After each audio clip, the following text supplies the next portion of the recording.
Tackling how to change your default messages app. Tired of the stock messaging app? Fancy trying out something new or tons of feature? We got you covered. So let's get started. Let's face it.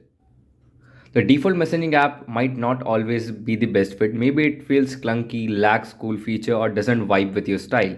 Whatever the reason is, here is how you can switch to a new message SMS app on your device, the new default messages app.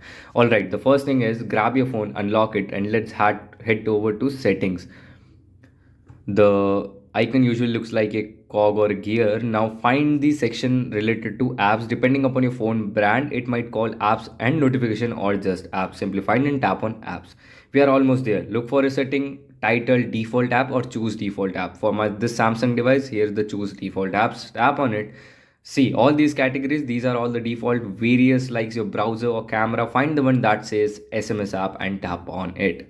Now here's the moment of truth. You will see a list of apps that can handle your text. Choose the one you want to be your new texting champion. So if you want to switch to a new SMS app, you can simply select it from here. I am using the Samsung default messaging app because I like that too.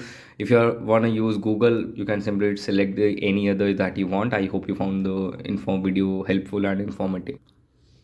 Feeling overwhelmed by all the messaging apps out there? No worries. Head over to Google Play Store, search for SMS app or messaging app, read the reviews, check out feature, download one of the texting app for you. And this is how you can do it. I hope you found the video helpful. And that's it. You have successfully changed your default SMS app. Now you can text in your style. Enjoy all the features with your new app offers.